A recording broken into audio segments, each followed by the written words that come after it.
I would believe I'm a stronger version of myself post-jail. And if you put me back, I'll emerge stronger than ever before. In this episode, you see the most unleashed and exposed Andrew Tate. Send me to jail right now. I'll go. Life is war. Every single aspect of life is war. For more than a year, Andrew Tate has told me personally he wants to share what's really gone on, but he's been silenced because of his imprisonment and because of his lawyers. This whole Matrix attack, the point of it was to digitally assassinate me and destroy my influence. They're coming for all of us. They're not just coming for me. Who's all of us? They're coming for any single person who has a degree of sovereignty about their mindset.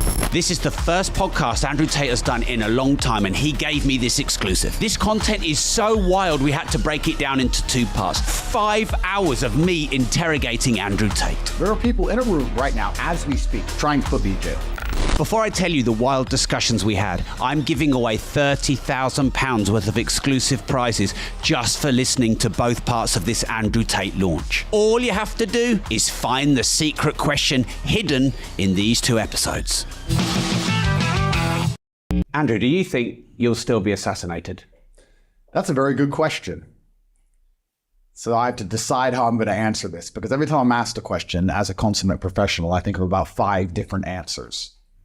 Firstly, the first answer I'll give is that they've already attempted to assassinate me, digitally at least, and my character. That's clear. This whole Matrix attack, the point of it was to digitally assassinate me and destroy my influence. If they accused me of tax evasion or money laundering, nobody would care. So they accuse you of a sex crime. It's not just me. Russell Brand, they got Tucker Carlson, they're after. It's the standardized playbook by the Matrix because they want to prove to the world you're a very bad person. And there's always people out there who are so stupid that they're going to sit and go, the 85th time this has happened, he's a bad person, and they're going to believe it. What's very interesting about it is not only do they believe it, they also conveniently forget about all the actual sex criminals which work inside of the mainstream media and work for the establishment, because they're only mentioned for a day and then they're put away. Whereas people like me, they'll mention that I am a human trafficker every single day for a year and a half. They have not stopped. When Hugh Edwards sends a picture of his ass somewhere, that's gone in 24 hours. Or Schofield, the first question they ask him, how do you feel? Are you okay? Bro, if you work for the establishment, they protect you. If you work against them, they attempt to digitally assassinate you. So they've already attempted to assassinate me and my character. That's the first thing. The second way I'll answer that question is, there was a time I was public enemy number 1. And I now feel like I'm public enemy number 7. And I think that's because of the election coming up. I'm actually not that overtly political. I think it's pretty clear what my politics are and my overall stance on how the world should be viewed, and masculinity as a whole is something they fear. But I'm not directly political. And I feel like because it's an election cycle, an election year, there's certain other people they might want to put a bullet in first. And you know the age-old adage, you don't have to be the fastest person running from the bear, you just have to be faster than the slowest one. So I feel like perhaps they won't assassinate me this year. Are they trying to put me in jail? For sure. Which I guess is another form of assassination. I mean, what's the point of being alive if you're in a cell, cockroaches? And that's done through liberally funded NGOs and the media machine. So for me to answer the question, as a whole, they've already attempted to assassinate me, my character. They're still attempting to assassinate me, put me in jail. Will they put a bullet in me? Maybe next year. But for this year, I should be able to drive my Ferrari, so I bought a couple new ones and we'll be okay. Yeah, because when I first met you and we did the first episode, you talked through the 3 stages. Yep. Counseling. Yep. In the media. Yep. Imprisonment. Yep. And that was about 3 weeks before you went to prison. That's right. I'm on my last life. Yeah. Yeah. Does that not, you're smiling. Does that not scare the shit out of you? It does, because it's, you're on a video game and you're on your last life and you really have to pull it off. And I guess it is scary, but then you have to sit and realize that if you're, am I afraid? The reason I'm not afraid is because I don't see any other choice. I don't see the point in being afraid because I don't see any other option. If you refuse to fight in a war, you don't eliminate wars, you only eliminate yourself. If you have an opponent who is set on attempting to destroy you, and you say, well, I don't want to fight, that doesn't make the war go away. That just makes you go away. And they're coming for all of us. They're not just coming for me. I'm just in... Who's all of us? They're coming for any single person who has a degree of sovereignty about their mindset. They're coming up for anyone who refuses to believe the slave programming, for anyone who wants to have a happy family and a good life, for anyone with any degree of masculine imperative, for anyone who has a degree of individualism. They're coming for all of us, and they're trying to make us all slaves. And I have a massive influence, yes, so I'm a primary target. But they're not just coming for me, they're coming for absolutely everybody else. And I don't see why it would be prudent for me to sit and say, oh, well, they might kill me if I continue to talk, so I'll just shut up, and then maybe they'll kill me later, along with everybody else. I think I'll feel happier in myself knowing that, no, I went down guns blazing. And I think it's pretty obvious now to anyone with a brain what their agenda is. Their agenda is mass surveillance, firstly, because that's how they make money nowadays, via surveillance. Capitalism and surveillance have gone hand in hand. That's the first thing. And second, by extension, is mass slavery. And I know that's coming. So am I afraid? It's kind of like, are you afraid of being struck by lightning if you go outside? What can you do about it? You know? I guess my option is I could take all my money, disappear, and shut up. But the war is certain and it's coming for us all anyway. And I've said this on other podcasts, but it's true. You either fight against this garbage they're trying to inject into everybody's minds, and you're at war against them, or you believe all the garbage they tell you and you're at war against yourself. If you believe the crap they want you to believe, you're depressed, unhappy, sad, miserable, lonely. So what's the choices? You're going to fight something. I'd rather fight my enemies than fight myself. So yeah, I'm on my last life, and I would never kill myself. And I smile every day. It is what it is. And do you say I would never kill myself just for the record in case, like other famous people we hear of you hanging from a bed? Well, yeah. I mean, when I was in jail, I think there was 3 or 4 suicides in the first couple of weeks. And were they suicides? I believe so, but it was making me very nervous. I was like, are they setting up a pattern here of suicide? I'm like, Suicide. yeah, it's scary. You know? That is scary. Yeah, it is scary. So I have to make it very clear. And I also think another reason I'm so happy, despite the fact I feel like I'm a public enemy, is because being happy angers these people. My only weapon against all of these people and all this garbage is to smile.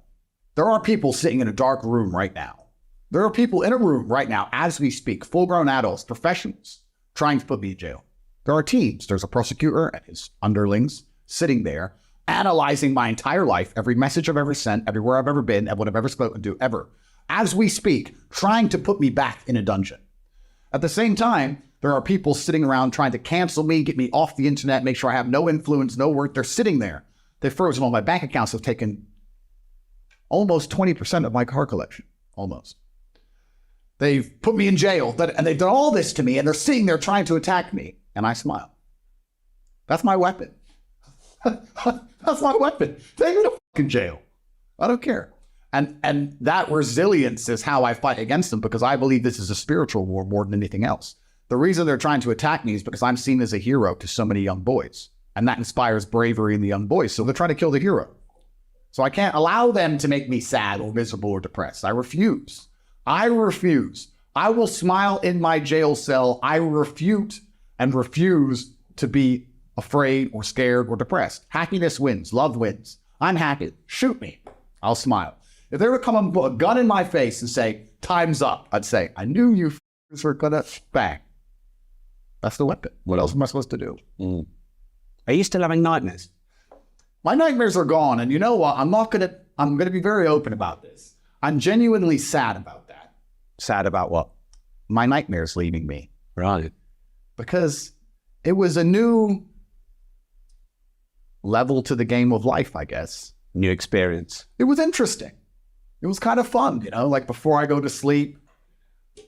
In jail, I had there's my room. I'm glad I went to jail in the winter. I guess it'd be a lot worse in the summer, but there was a really bad infestation of cockroaches, and they were always in the blankets. And when you slept, you got warm, so they'd all the insects and bed bugs and everything would try and attract you. So you'd wrap up and put your trousers in your socks. And I had like a pillowcase I put over my head to stop them getting in my mouth. And like there's insects everywhere. Yeah. It's like I'm a celebrity. They're all over the ceiling. And for a while before I go to bed at home, I'm kind of like looking in my covers for insects and stuff. And I catch myself doing it, going, this is unique. You know, before I go to bed, I'd check all my stuff, and then I get in bed and I'm not relaxed, and I think there might be something crawling on me, and then I go to sleep and I wake up in a panic. But the whole thing to me was almost I was almost observing it in the third person. I was almost like, oh, cool. This is something I've never done before. And I got a lot of training done. I mean, Well, because you couldn't sleep. because I couldn't sleep. Yeah. So I was like, all right, let me just go bench press another 20,000 kilo. Yeah. Because I'm not one to waste time.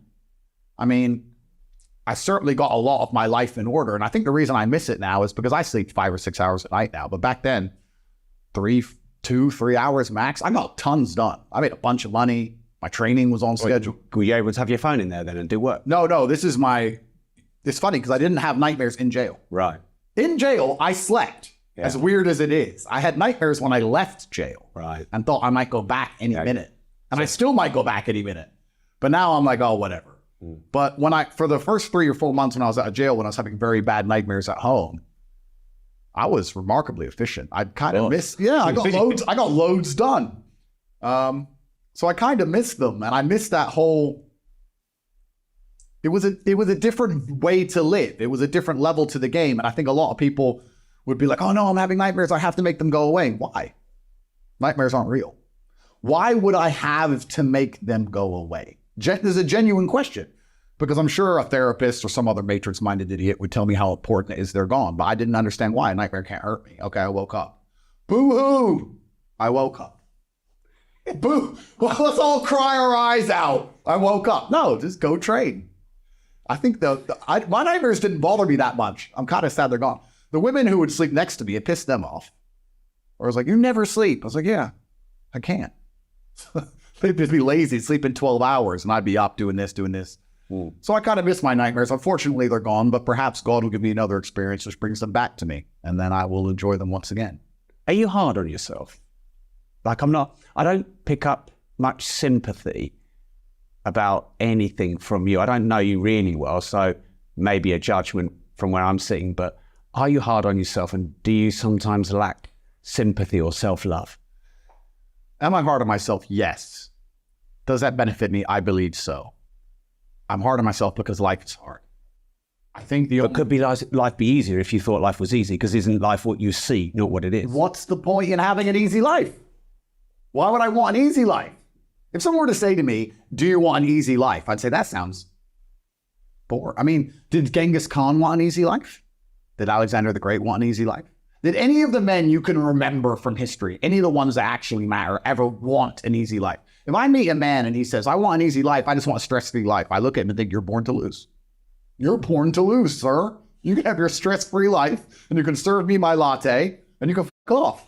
Because you're not made to, life is war. And it's going to be stressful. And life isn't always war. Of course it is. Life is war. Every single aspect of life is war. Not losing your temper in traffic on your way to a podcast is war. Trying to get a girl that the other guy wants is war. Trying to buy a Ferrari that everybody else can't afford is war.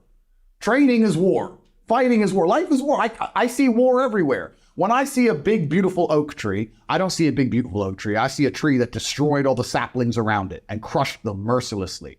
It's war. Life is war. So that's how I view it.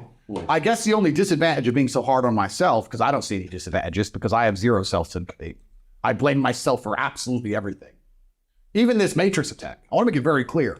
I'm not looking for sympathy on any level. I'm not an idiot.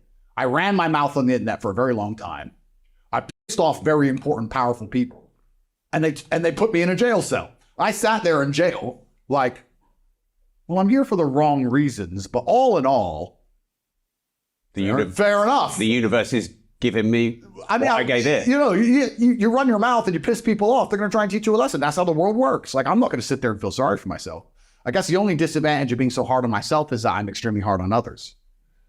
And some people find me difficult to deal with for that reason. They'll be like, oh, I'm struggling with this. I'm like, I do not give. It has to be done at this time. Oh yeah, but. I don't care. You will lose your job if it's not done at this time. That's the bottom line. And I guess I can be ruthless, but why would I have sympathy for somebody else I don't have for myself? If I'm going to be so strict on myself, why would I allow sympathy for others? If I know I'm going to do it, I'm going to hold them to my standard. No? So I guess to a degree I can be I can come across as unempathetic to others, I guess. But at least I'm not a hypocrite, you know? Yeah. And I also like to believe that because I lead from the front, I'm not a armchair general. I'm suffering myself. So if I'm going to suffer and I'm going to perform and I'm going to get everything I need to do done, then I expect absolutely the same from everybody around me, or they're not going to be around me anymore. So am I hard on myself? Yes. Will that change? No. Life is war. Life is hard. You're supposed to be hard on yourself. Perhaps most men would benefit from being a lot harder on themselves. I think I see a lot of men coming up with a lot of excuses for permanent failure. I see it all the time. Why? I can't pay my bills. Okay, cool. Why? Oh, you know, because it's hard. It's all just sympathy bullshit. I don't want to hear it. It's garbage. It's hard. It's hard for everybody, and you're gonna have to just be harder on yourself and pull it off, or fail. And don't talk to me.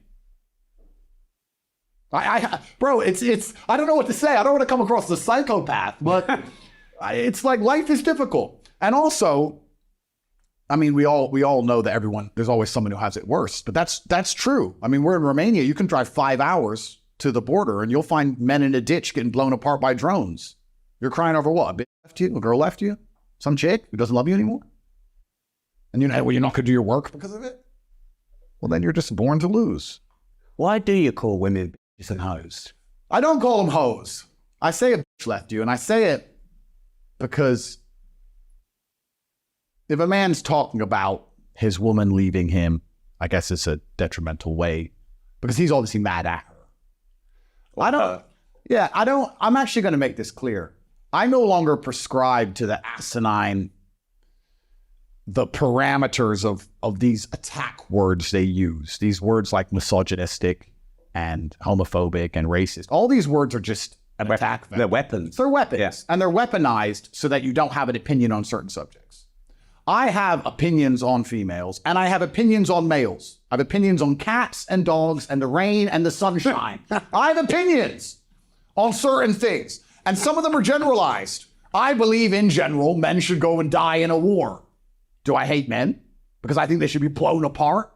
I also believe women can't park cars very well. Shoot me, put me in jail, put me back with the cockroaches. Oh no, he said it. These are my observations I've come through my life. The number of times I've seen a woman struggling to parallel park, I can't even imagine. And someone can come to me and say, oh, but the insurance statistics, don't care about matrix statistics, uninterested. I have seen with my own eyes their failures at parallel parking. That's my belief. Am I a misogynist? No. Do I hate them? No. It's just an observation I have.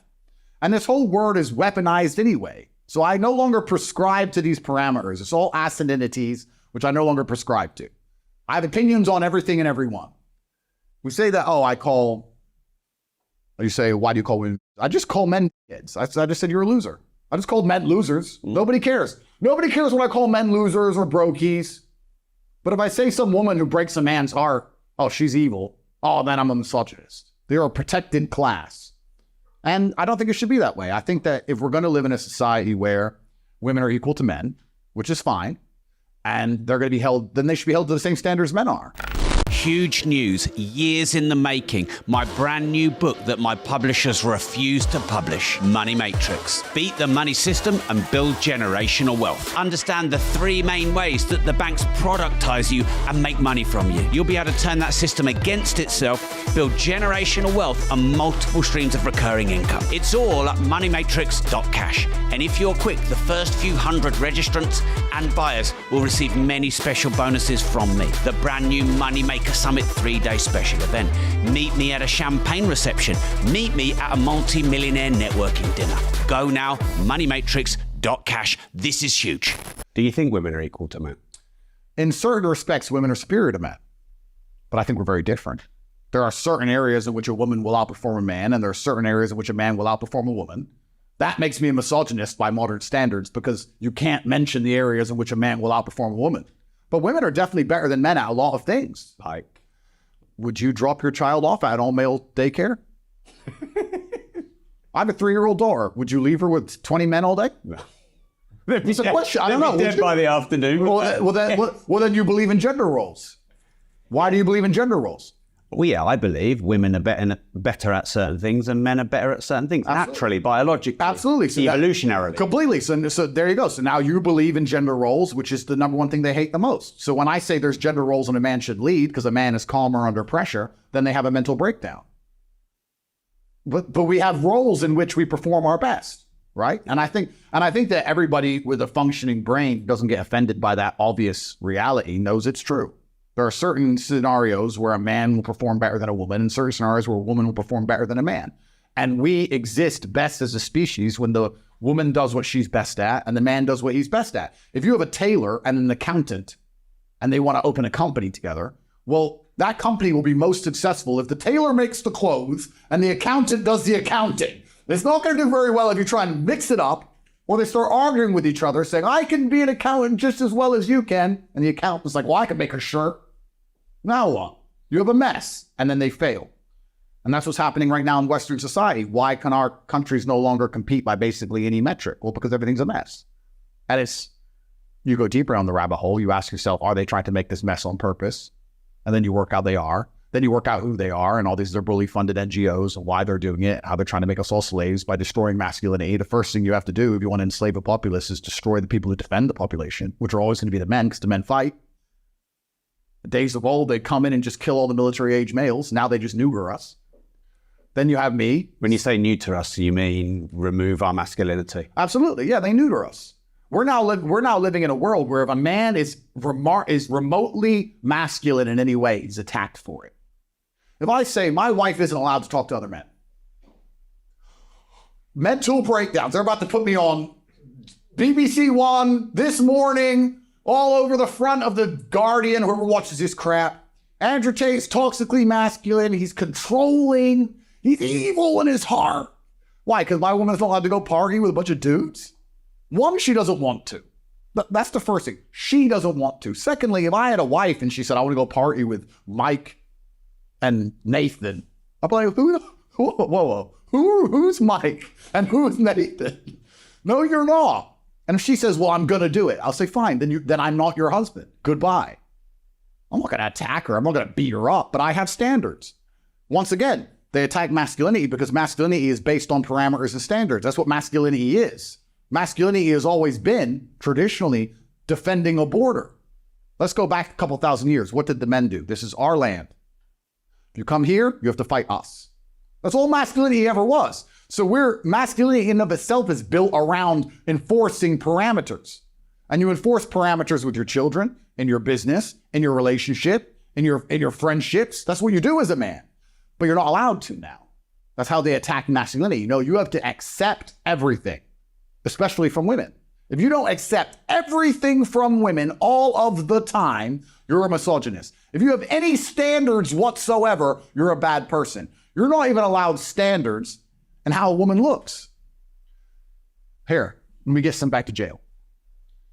I don't find fat women attractive. If a woman says, I don't find short men attractive, who cares? Nobody.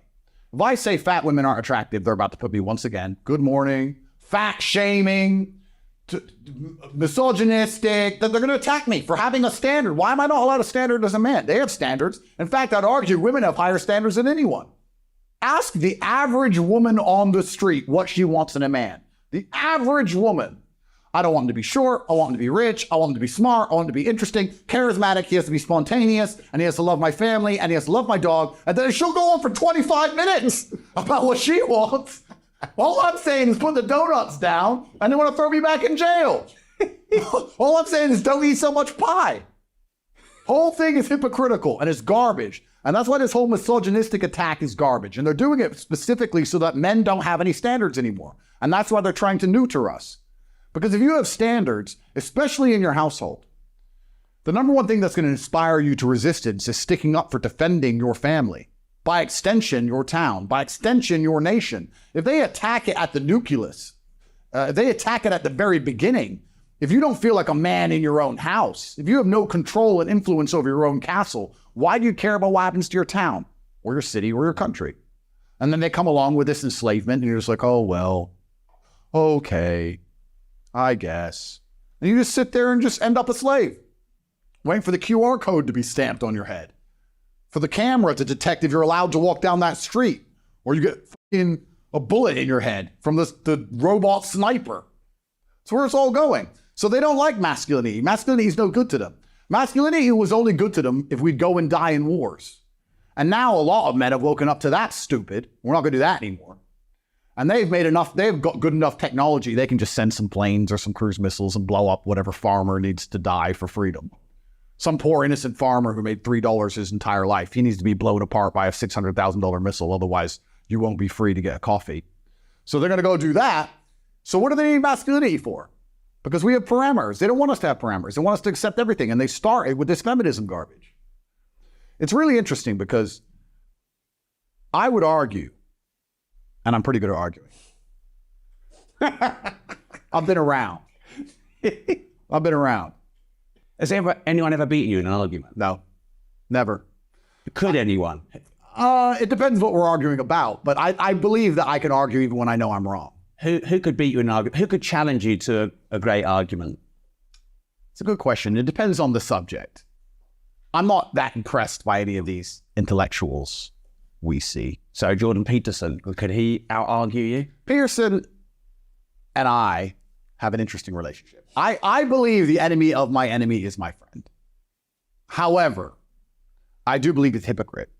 I think it's very difficult to sit and talk about mental rigidity and how you should be a man who is unafraid of the horrors of the world and then end up addicted to antidepressants. I think that's hypocritical personally. Mm. He also talks very slowly, which is why he would always lose in an argument to me, because he's too slow and I'm very fast. Speed wins. Trust me. I've been in the cage. I know. So, and he knows that. So he would never want to debate me. But I guess it depends what we're talking about. If he wants to talk about the intricacies of some old philosopher, some book he's read, I've never read the book. Maybe he could perhaps pull off a semi-interesting point. But then I also believe, I'm quick fire, bro. I'll tear remarks. That's no big deal. But yeah. What about Elon Musk? Did you see him rinse that journalist on the BBC? Amazing. That was fucking genius. It was amazing. And it's amazing also how I like to believe I've been a huge component or a very important part of the Matrix cracking, because I do think it's actually cracking now. Only the very stupid believe anything the MSM says anymore. Anyone with a brain has woke up and realized that everything is a lie. Everything is a lie. Education's a lie. Judicial system's a lie. The news is a lie. Money's a lie. Everything's a lie. Everything you were taught in education was a lie. All of it. And anyone with a brain is starting to realize that now. The interdynamics between men and women against a lie. We can go back to the original point of talking about men and women. And it's always the thing that gets me in trouble, but it's true. And when I was going to say I'll argue the point that 80% of women agree with me. I've never had a negative interaction with a female ever. Every single woman who comes up to me, never ever, besides Lucy from the BBC, every single woman who comes up to me on the street says, finally, you're telling the truth. You must have had an ex that doesn't like you. Oh, they all miss me. They all. They scroll Instagram seeing my face endlessly, like, how do I get him back? No. Really, though? We've all been hurt. It's not about being hurt. I'm talking about the fact they try and paint this image of me being disliked by women, and I've never experienced it at all. I get thousands of love letters a week. Thousands from women all around the world begging to be with me. It's the truth. And all I do is say the absolute truth. So once again, we talk about lies. Not only are they lying, trying to pretend I'm an enemy of females, which I'm not, they also lie about how men and women interdynamics should work. They lie about that. They sit and say, no, to keep your woman happy, let her do whatever she wants and let her be basically in charge. Let her run around and do whatever she likes. Let her have male friends and buy her all this stuff. And that's not true. It doesn't work. And it's a psyop on many levels. I was talking to my brother yesterday where I was saying that I believe currently there's this global competition between women who have found themselves a simp of who can cuck their man the hardest on TikTok. These fucking words crack me up. Bro, but it's true. You see these women, they're like, I found my perfect man and he bought me they run around with their phone. Yeah. He bought me all these Louis Vuitton bags. And he bought me this car. And I'm out now with my girlies for coffee with my allowance. And he's going to give me a $3 million wedding. And I'm going to wear a white dress. And she's just advertising the subservience of her man. She's just saying, my man's a slave. He's a simp. because twice a month he might get lucky. And I'm going to advertise to all the other women on TikTok how well I've got my slave behaving. I'm going to cuck him publicly. And it's like a big global competition. And I see these TikToks of this insanity, and I'm like, I'm a billionaire. And my woman, yeah, she's looked after, of course. But if she was running around making TikToks like this, I'd be like, you better delete that account or get a fucking job. I think they're hiring over at McDonald's, young lady. You want to go buy $10,000 bags and talk about that. She's not doing that to show appreciation to her man. Absolutely not. She's doing it to show status to other women. She's showing off. And the worst thing about it is people will have her convinced, or the world will have you convinced, that woman's now happy with her man. She isn't. She doesn't respect him, which means she's miserable anyway, which is why she's so obsessed with money and cars and garbage, because she's miserable. If a woman really loves you, she doesn't even care about that stuff. So there's a global competition to cuck your man, and that's part of the psyop inside of the Matrix, because they're trying to destroy the idea of interpersonal dynamics, because that's where happy families come from, which inspires resistance. A woman's happy when she has a man she truly looks up to and truly respects. She's not going to respect you if you're a bank. Take it from a very rich man. If you're nothing but a bank, she ain't going to respect you. If she respects you and gets rewarded and gets presents and is taken care of course. But if you are simply a bank account to her, she's not going to respect you. Why do these rich men's wives sleep with the gardener? It's the gardener. He's broke as a joke because they don't respect you. So all of this is part of the larger psyop. And a lot of women come up to me and sing my praises. Maybe, 80% of the fan mail I receive is from women. What does that do to your ego? Like, does it give you a God complex? Do I have an ego? Of course you fucking have an ego. Of course I do, yeah. Who wouldn't? Yeah. Top G. You know, it's actually kind of cool. The only thing that's kind of cool about it is, if I want to go on a date, let's say, and I don't, because I've settled down now. I've got my wives, so I've settled down. I found, 11 good ones, and I'm done. I'm a loyal man. But let's say I wanted to go on a date. It's kind of cool because I remember days of old where you'd have to go on a date and you'd have to sit and talk and be interesting. You'd have to be like, oh, so tell me again about your job. What do you do? Oh, marketing. Wow, that must be hard. That's definitely not a diversity hire. Tell me more about, what do you do? 3 emails a day. Interesting. So you have to sit there and talk crap. It's kind of cool when you get to this level because you have all these women just saying, you're the king of the world, you're the king of the world, and they know everything about you. So if you want to go on a date, you just scroll through the pictures and go, okay, you, this time, this place. And they'll show up and you'll just sit there, and I'll usually come with the guys because we'll be doing something else. I'll just bring them along by proxy. Like, oh yeah, we've got a poker game. So you just, nice to meet you. Okay. But wouldn't you be interested in more about a woman just the way they look on Instagram? My point is they know everything about me already and they're already in love with me, so I don't have to talk to them. Unless I want to. Don't you want to talk to it? Sometimes. Sometimes I don't. But it's kind of cool. It's just like, but is that it's done. It's all done. Is that not too easy? That's not war for you. Maybe you need to really fight for all and have war and then appreciate it more. I have enough wars. The last thing I need. But you said everything is war. It is. It is. You're right. So women are too easy for you. Well, exactly. So I've retired. It's conquered. It's done. It's done. It's done. There's not a woman alive I couldn't say, you know what, you're beautiful this time, this place. And she wouldn't show up. And I'm like, okay, very nice to meet you. My wife wouldn't. Good. Because we've had hours of conversations of me coming out here. Because she's in love with you, so she shouldn't. Right. But my point is, if I decided I wanted to court a female, I would have choices and I wouldn't have to sit and date effectively. Because you get to a certain level of status where they're just chasing you, and that's fine. And I'm not saying this in a horrible way at all. In fact, I actually really like it. And I actually really respect when a woman will turn up and she knows everything about me and she likes me and she wants to be with me and it's all done. It's a done deal. Good. Nice to meet you, done deal. Boom, cool. And I just get to play poker with my friends and it's done. That's cool. But I've settled down. But so will you be flippant when you said 11 wives, or have you got 11 wives? I can't let the Matrix know everything. Because there's always going to be. It's all attack vectors.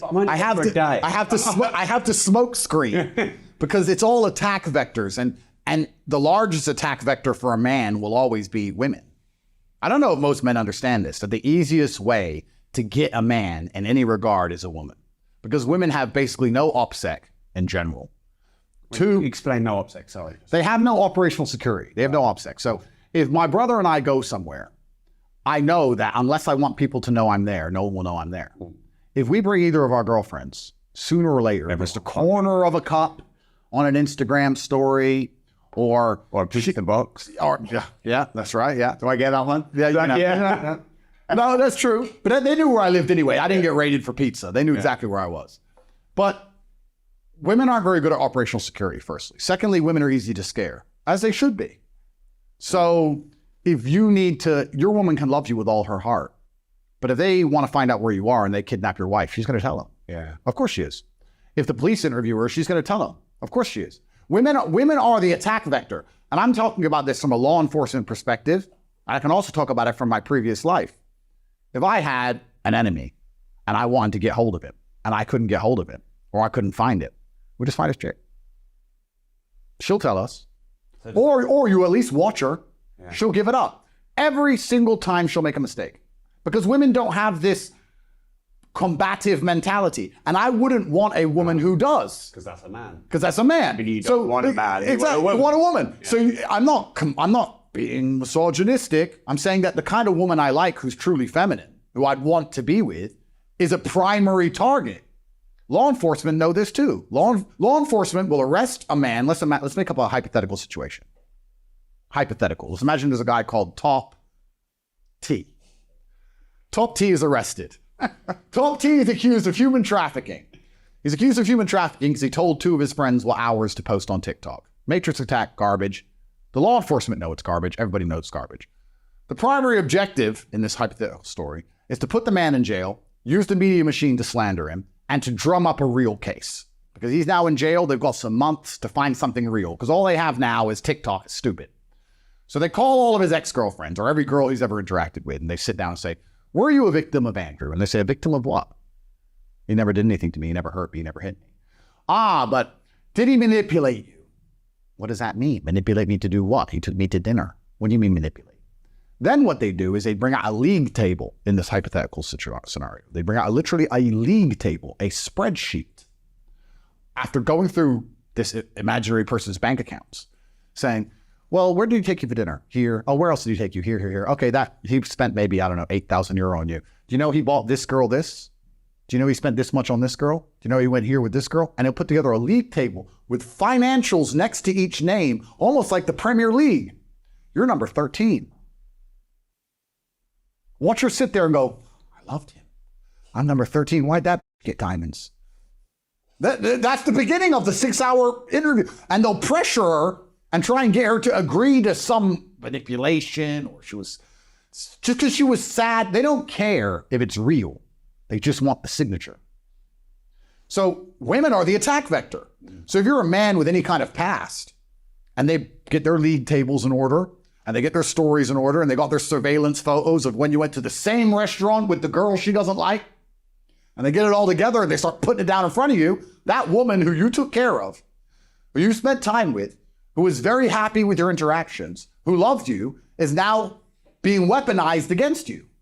Women are the number one attack vector for a man, by law enforcement and by your enemies. If you're a man out here and you're dating 3 or 4 women, please understand that if I was the police or if I wanted you dead, we would look at those 3 or 4 women and work out how to use them against you. That's the bottom line. Does that mean you struggle to open up to women because of the threat of that? Are you closed to them? I'm cautious because. So maybe you're not giving them the full year. No, it's not that. I'm doing them a favor. that line, I'm doing them a favor. I am. Yeah. I'll tell you why. You take the average chick. But I'm asking about you though. Yeah, I am. I'm talking about me. Yeah. Take the average chick and say, you are going to have to go through a 6-hour interview with federal agencies, and you're going to have to not make a single mistake and not give away a single detail. And perhaps you're going to have to obscure or lie by omission. Have to be very careful so they can't get any details of our relationship or our life, so they can't destroy me. And it's going to be 6 hours against professionals. You tell her that, she'll start to panic, right? She'll start to worry and she'll get nervous, which means she's going to do even worse. It's better if she doesn't know anything to tell. I'm doing her a favor. When they sit down and say, how does Andrew make money? She goes, You know what? I've been all around the world on private jets. I don't know. But does that not ruin your intimacy with Absolutely women? not. Why I'm not? protecting her. I'm protecting her because she no longer has to sit there and go, okay, I know he does this, this, and this. What if they ask me about this, this, and this? What if they already know? What if they had the... No. She doesn't know, so it's easy. Can you share anything about who you are? Of course, they know who I am. They know I'm a man who takes care of my people, and I'm a man who never fails. I'm a man who's brutally competent. You ask any of my wives where my bank account is in which country, they couldn't tell you. And that's good for them. I'm protecting them. So now they haven't got to lie. I don't know. I don't know. I have a pretty dress on that he bought me, and I have no idea where it came from. And that benefits them. Now, but does that not feel like you could get closer to a woman and really fall in more deeply in love? Or is that a weakness for you? no, it's not a weakness because a man falls in love. I believe a man shows love through one, finance. I do believe you give a woman money if you love her because money is the time and energy that you put into the world. So I do believe that men show love via money. And I also believe we show love through protection. And which is... But what about connection? Is that a way to show completely, but Yeah. I'm going to connect with the woman I protect. If I don't protect a woman, I'm not going to connect with her naturally. If I have a woman who says, I don't want your protection, I don't want any of your rules, and I'm going to do whatever I want, then I'm going to connect with her. If I have a woman who I truly care about, I have to look at her and say, I want to protect you in all realms, from everything and everyone, including a police interview. Have you ever shown any weakness to a woman? Vulnerability? I've cried in front of a woman. No, I don't cry in general. But yeah, there certainly women I've been with for a long time know what bothers me. Absolutely. And you're okay with that? Completely. But I'm saying that I'm not going to put her in a position where she needs to rely on her quick wit against a federal agency or her quick wit against anybody else. I think that would be irresponsible for me as a man. Why would I do that? I think the most responsible thing I can do is to have my woman live a princess life and be taken care of and for us to be in love. And if she ever ends up under pressure, she defaults to the truth. Because people say women are fantastic liars. I'd argue the opposite. I think women are terrible liars. No woman's ever managed to lie to me. It takes 3 seconds to tear their lies apart. 3 seconds. So women can't lie. So just sit there and tell the truth. And the truth is, I don't know. I don't know. I don't know. I don't know. I don't know. And they just, I don't know their way through it. That's me being that's me being responsible. For the same reason I won't let my toddler put her finger in a plug socket, I'm not going to tell a woman where I do my banking. She doesn't need to know. And if she, for some reason, finds that detrimental to our connection, then I guess she's going to have to go find another famous billionaire, isn't she? But she'll probably struggle because there's not many of us. So she's going to have to just deal with it. Are you really a billionaire, though? Like, really? Yes. Because I'll tell you why. yeah. So it's interesting because, I think you've turned over billions, but I don't think you've got a net worth of $1 billion. well, how do you calculate net worth? Net worth is semi-subjective. Would you agree? Assets minus liability. Okay, so we have assets minus liabilities, but then let's say your assets are companies, or let's say your assets are a brand. Then it becomes subjective. Yeah, well, it becomes what someone will pay for it at the time if you sell it. Okay. Which isn't subjective in the moment. Oh, well, that's right. But I've never tried to sell my companies, but then... But a lot of people go, oh, my company's worth $1 billion. It's actually worth cool. Correct. You're completely right. So this is why I'm talking about how it's subjective. So then what you can do is you can go online and you can look at previously sold. Or multipliers. Multipliers, that's right. So let's say I had a tech company. Let's say I had an online educational platform that turned over $150 million a year at 80% profit, let's say. Mm-hmm. And let's say... In the real world, let's say you did Let's say I had that. Yeah. Right? And then you would say, well, the standardized tech multiplier is 6 or 7, especially with a margin like that. Well, that's $1 billion company. But it's not a personal $1 billion net worth. Well, it's $1 billion company that's owned by me. Tristan has no share in it? Shares. You're thinking inside the matrix. Shares. Shares, There's no shares. No one owns it on paper. It just exists. It's just there. If I sold everything I own for the fair price, I would have a lot more than $1 billion. So if you want to talk about hard assets like real estate, cars, land, let's do that. Let's do that then. How much real estate have you got? The Matrix is after me. They took everything from me. Decalt took it all. You said to me everything. You told me to come to Romania and bring everything. But Decalt took everything, of course. But I actually worked this. It's funny you asked me this question because my brother and I worked this out only a week and a half ago. We were like, if you know what you have, you ain't got much. What do we have? But surely you track your net worth every year. No. Why not? Because if I want You something, cannot master what you do not measure. if I want something, I just buy it. If I want a $5.4 million Pagani to go with a Pagani penthouse that costs $29 million, then I just buy both. I just buy them. Buy that. I just send a message Because to sometimes to the competent authority. Purchase. And it's done. I have hundreds of millions of dollars of real estate, right. but I'm not going to say where it is. I didn't ask you that. Though. Okay, good. Yeah. I wouldn't ask you. I have hundreds of millions of dollars of real estate. Well, no, sorry. Let me rephrase that. There is a company owned by a company, owned by a trust fund, owned by a company that has hundreds of millions of dollars of real estate, which I have access to. Okay. And how many cars do you currently have? 59? I think I bought another one yesterday. What was that? It was only a Huracan Technica, but it was the last one off of the production line. Yeah. So I thought I'll buy it. So what's the 59 cars worth? Well, let's try and work this out. I have a Rimac Nevera. Is that on order? No, it's finished. Right. Just needs collecting, but Yeah. I'm on judicial control. I cannot leave Romania. That's around 5 million. I have the Bugatti around 5 million. I have two Chimeras ordered. They were 5 million each. I got Jesco. That's 5 million. So that's 5 cars. We're already at 30 million. Why 2 Chimeras? Because I spec'd it and I couldn't decide which color. Right. It was between the two. Yeah. And I thought, well, I'm not a brokey. Let's pop it. Right. What's the Koenigsegg process of buying? It must be a pain in the ass. Like I guess it wait list, all that. for the average man, perhaps, yeah. When you're Andrew Tate. When you look at what I've done for the Bugatti brand.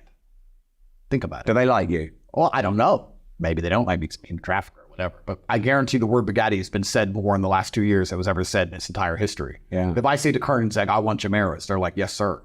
So they like you? I think so. Yeah. Are there any car brands that won't sell to you? No, of course not. Are there any watch brands that won't sell to you?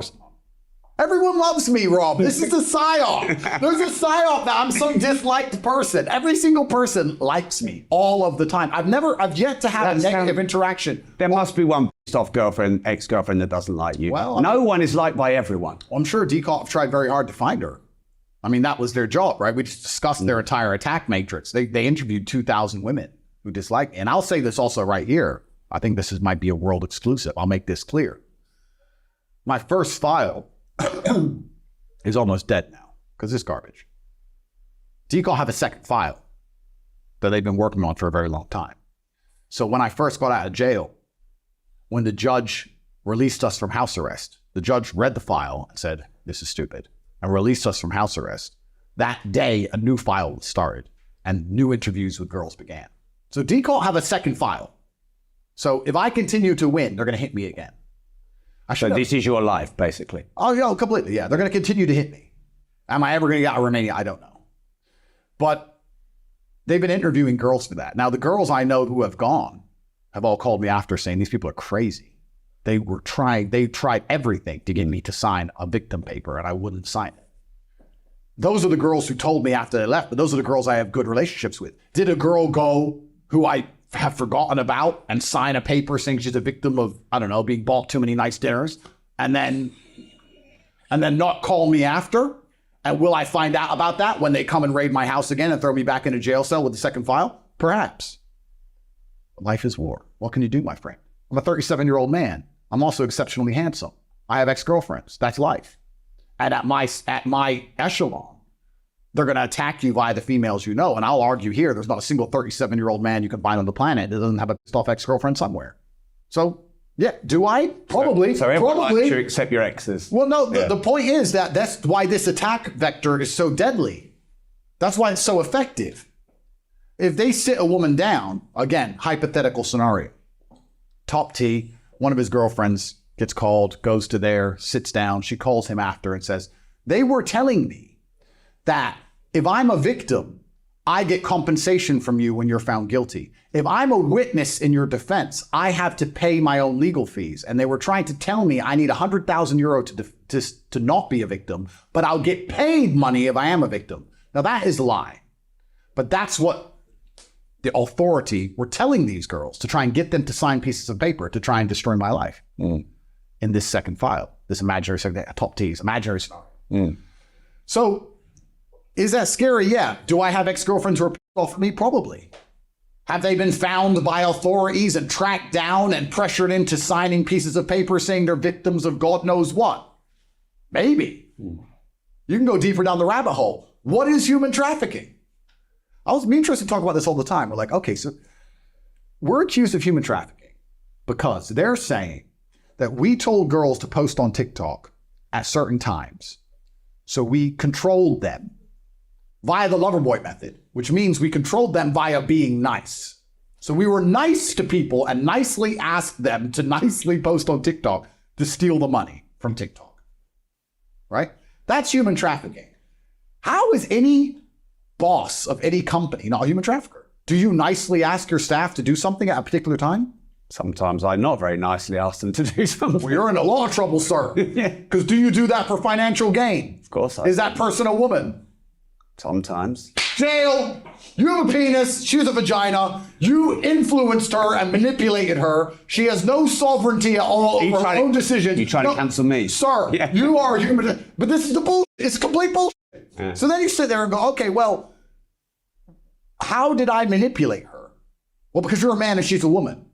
Well, then you're a misogynist. Because you're saying women have no agency and can't make their own decisions. Why can't a woman say, I've decided I want to listen to this man as my boss and make money, or I've decided not to do as this man says? You're saying that women have no control over their own minds, and every single thing a man says to them, they obey like slave robots. So you're a misogynist. You are calling women stupid. So why am I under attack for being a misogynist, for believing that a woman can work for a company and decide if she wants to do what she's supposed to do on time or not? How does that make me a misogynist? Are you f***ing angry? I am amused. I'm deeply amused. I am deeply amused by the state of this world. I think there's anger in there. Oh no, I'm an angry person because anger is a fuel, and that's how I get so much done. But I'm not angry in a negative sense. I actually think anger is a fantastic feeling to have. I would be worried about myself if I wasn't angry. I'm angry all the time, yes, but I was angry before all this garbage.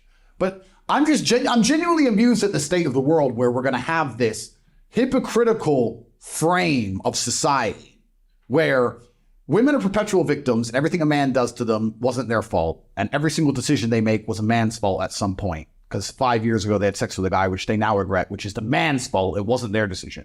And they're victims who should be protected and believed in all regards. And if a man does anything to them, he's a human trafficker. At the same time, they're fierce and independent, and they're equal to men. In fact, better than men in everything. And we've put these two frames together in the same society. And we're sitting here going, so if the truth is, if a woman can't be trusted to make her own decisions, she should be listening to her father. I guess. But they're saying, no, women don't listen to their fathers. They're independent. They can do what they want. Okay, well, she's independent. She can do what she wants. She's decided to become a star, like Mia Khalifa did. And then when she regrets doing porn, she starts doing videos saying, my manager tricked me. That's what happened. If your manager can convince you to do porn... Wasn't she making hundreds of millions on OnlyFans as well? Oh yeah, she's making hundreds of millions. So did he trick her into that? Of course he did. Yeah. So if your manager can trick you into having sex with 300 men for hundreds of millions of dollars over a period of 6 years, oops, then perhaps you should do as your dad says. But at the same time, you think you're too smart to listen to your father. Which one is it? Like, the society needs to make its mind up. The whole thing is a joke.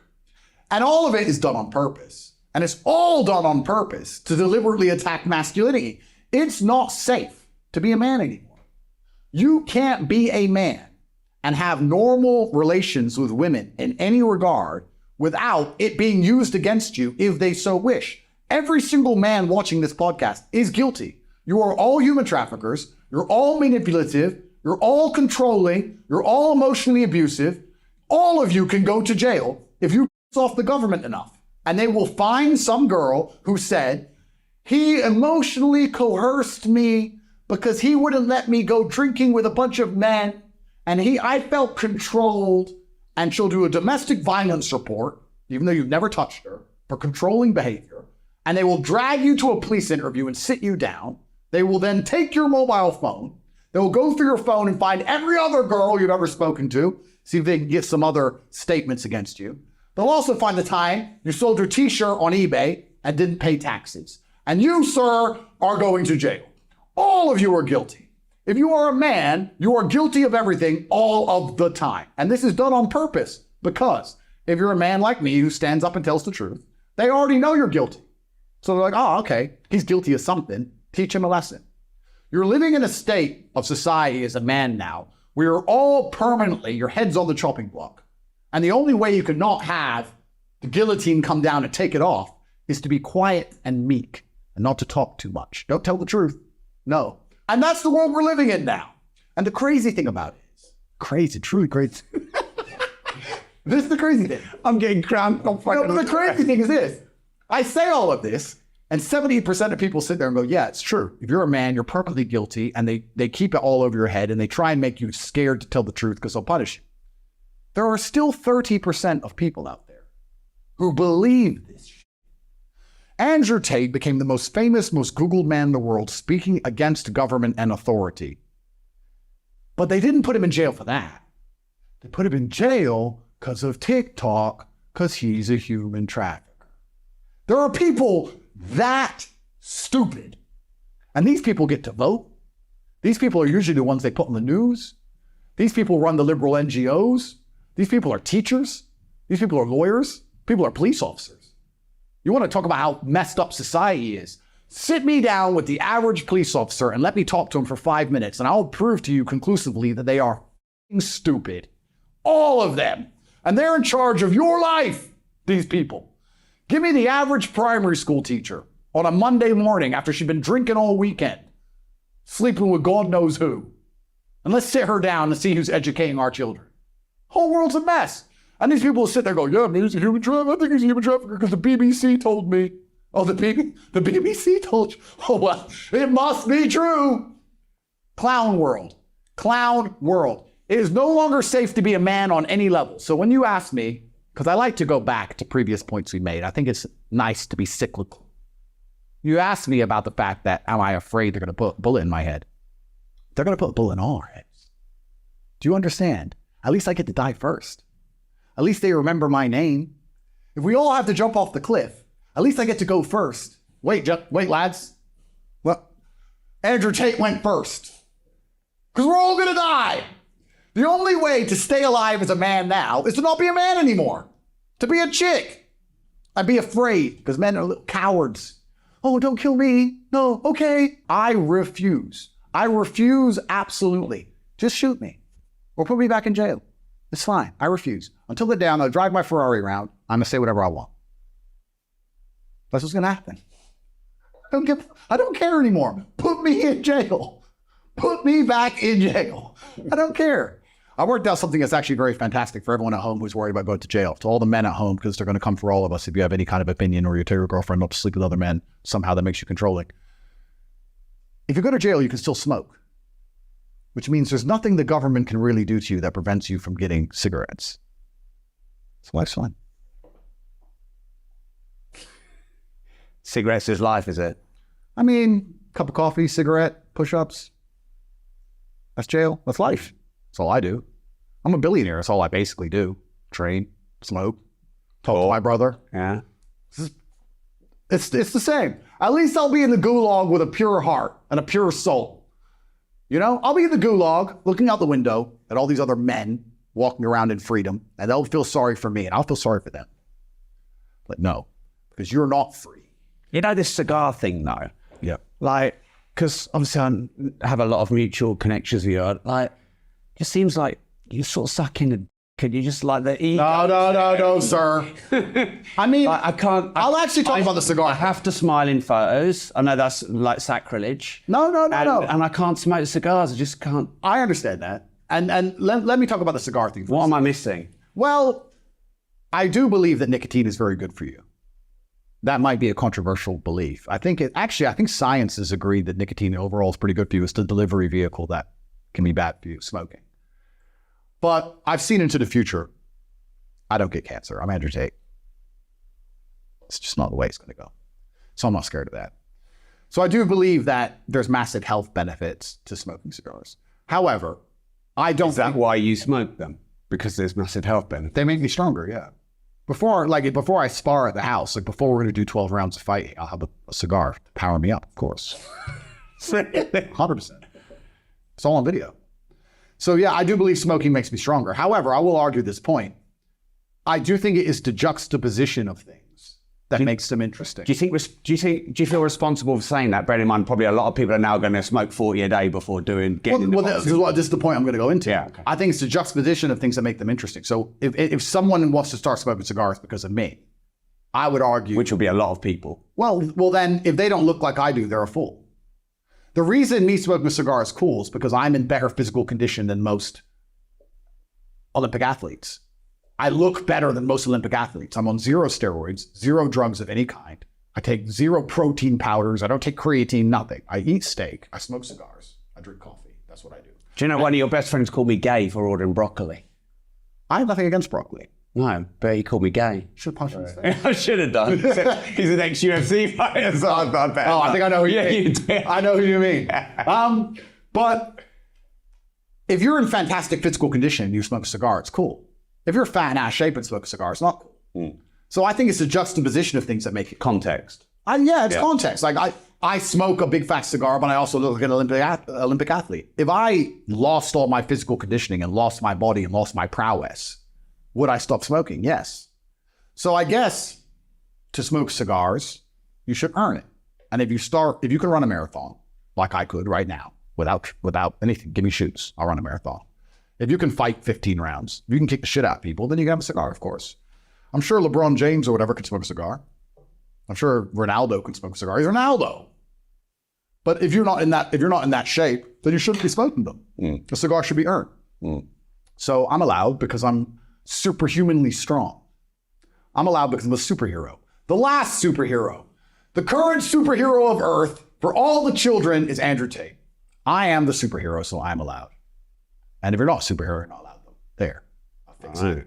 Done. Officialized. So yeah, I think, but I do think smoking's good for you overall. Okay. So when we were talking before I came out here, you said you were pissed off with yourself because there's things you really wanted to say and you didn't or couldn't say them, whether it was lawyer's advice or, and you said to me, I'm going to say them to you, Rob. Yeah. What are those things? You know what's interesting? I don't think it's necessarily the things I say. I think it's the way I think them. For a while, a lot of people think I'm crazy. They don't realize I've actually heavily sanitized myself. Like I have sentences in my head that I've had to deconstruct and reconstruct into a sanitized manner. Most people are not ready for me to say things the way I truly think them. And I've been, so far, being a bit more open than I've had to be previously. And I also want people at home who are watching this to appreciate the risk I'm taking, even doing a podcast. Like in my legal situation, I'm not supposed to be talking to anybody about anything. PR, lawyers, everyone sit and say, Andrew, just shut up until you get out of this. But that's what they want me to do. It's maybe let me self-analyze. You can be my psychotherapist. And what were you pissed off about yourself? No, I'm pissed off because maybe part of me, I don't know if it's the masculine essence or I don't know if it's the childishness. You know when someone says, don't touch that ball? I want to grab it. So you know when you come out of jail and they're like, don't do podcasts, don't make fun of the police, don't tell them you won't shut up, don't say women can't park. Andrew, it's very important, don't. You're like, shit. And you think about it. There's definitely a part of that in me. I don't know if I'm childish. I don't know if I don't think it's arrogance. I think also there's a masculine essence to it. Don't tell me what to do.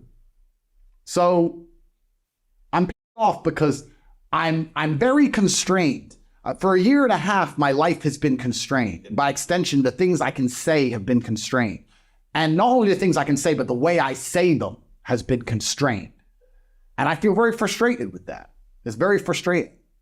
But So unconstrain yourself right here, right now. I am, and I'm doing my best, but I'm trying to also be diligent because I would like to delay my return to the dungeon. It wasn't a particularly fun time. It wasn't a nice place to be. I've accepted I'll go back. I think that's the best mental model to have. I can either be pleasantly surprised or correct. Two good options. But I'm trying to delay it. But it is annoying to see certain things and think certain things and have certain observations, because that means they're winning. Why did they do this to me? To shut me up. So if I shut up even 5%, they've won. I'm letting my enemies win. Do you understand how that hurts my soul? Yeah, because there's still things here you're not saying. I can sense it. Yeah, but then you have to understand that perhaps... Well, now you know the consequences of saying that. It's not even the consequences. Perhaps the most intelligent thing for me to do with my masterful Aikido is to just continue to coil the spring and to allure to certain ideals, or to give whispers of certain truths that I know. And then everybody becomes ultra interested and the spring continues to coil.